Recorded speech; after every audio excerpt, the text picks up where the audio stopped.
Hi everyone, I wanted to have a chat to you today about control crime. I have lots of people come in here to the hub and chat to me and sort of say, that they've tried to get their baby to settle and they can't get their baby to settle, and they've tried control crime. And a lot of people are confused with control crime, cry it out, different things. So with Save Our Sleep, my approach is an approach where we look at everything. So if somebody comes in here and says, I have a 1-year-old and my 1-year-old wakes all night long, like every couple of hours, and I'm patting them back to sleep or rocking them back to sleep or breastfeeding them back to sleep, as you'd know from the books, I look at everything. I look at the whole approach. And the first thing I do when someone comes into the hub is I say, let me lend you the bedding. So I work out what bedding they need and I lend it to them, because people are often worried about purchasing the bedding in case it's not going to work. So the first thing I do at the hub, which is in Geelong, and if you aren't near the hub, you could borrow the bedding off a friend. So most people hear about Save Our Sleep through word of mouth, so you could borrow the bedding off a friend. So the first thing I do with a child about 1 year old is say, let me lend you the bedding. So I lend them the mattress protector and I lend them the correct blankets. Sheets aren't too important at that age, you can use any sheets, but I lend them the bedding. Say, go home, try the bedding, see if your nights improve with just using the bedding. Most of the time these parents will come back to me and say, yes, we got longer stretches of sleep, but because we were patting or rocking or breastfeeding our baby to sleep, we still had night wakes. So then I say, okay, so now we know that bedding was a problem, now we need to teach your little one how to sleep. And with these parents, I suggest that they use my lay down approach or my deep end approach. Now, I don't like to think of it as cry it out, and it's definitely not control crime. And the reason why I say it isn't cry it out is because if you just say, hey, this baby needs to learn how to sleep, let's put them in the cot, let them settle and leave them to cry. That is not what we do. We look at their bedding, we look at their food, we look at what infant formula they're on. If they're on stage 2, we put them back on stage 1. If they're on the wrong texture of food, if they're eating the wrong type of meals, we look at all of that. Then when we've done all of that and we've corrected the bedding, we then teach them how to sleep.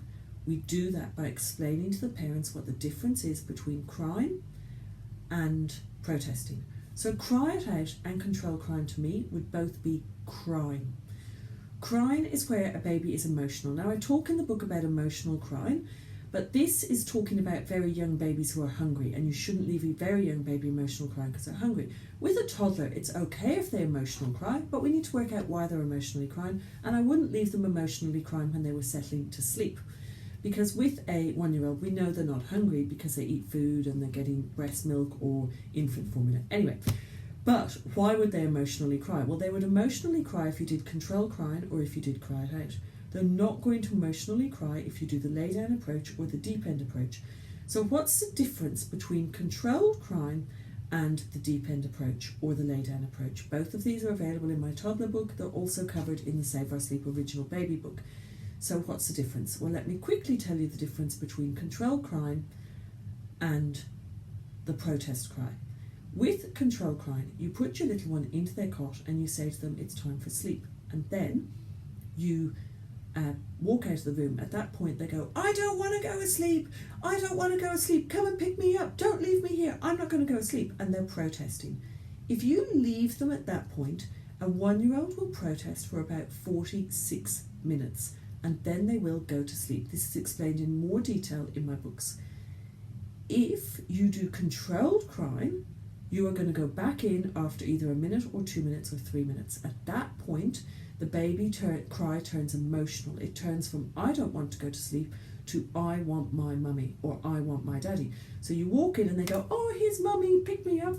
They put their hands up for you to pick them up and you say, I love you very much, time to go to sleep. You turn around and you walk out. At that point, your child gets emotional and they're crying an emotional cry, and then you just come in and out, in and out, in and out at all different time intervals. You make them very emotional. What happens with an emotional baby?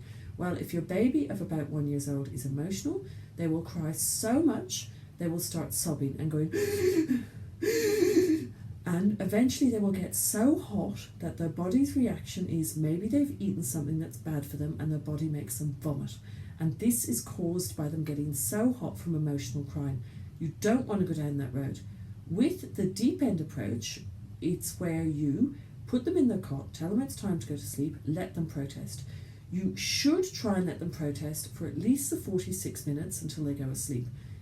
If you cannot stand the cry, the protest, the arguing any longer, you go in and you stay with them until they are asleep.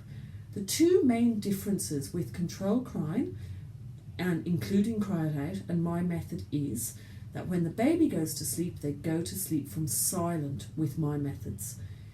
If you if your baby goes to sleep from control crying or cry it out, when they're asleep, you're going to hear them going. That's the difference. So it is very different, and I advise you take a look at the toddler book or the baby book and read up on what the differences are if you have a child of about 1 year old who is not sleeping through the night. But remember, the most important things to remember are sleep deprivation. If you drive the car sleep deprived, having woken up every couple of hours at night, it's like driving under the influence of alcohol. It's very dangerous. You're more likely to drop a cup of hot coffee or something on your toddler if you're sleep deprived.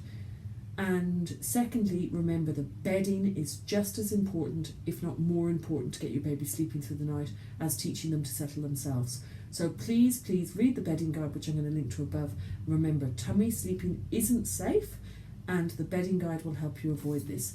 Thank you for listening. I hope that's helped you with control crying and cry it out. Thank you.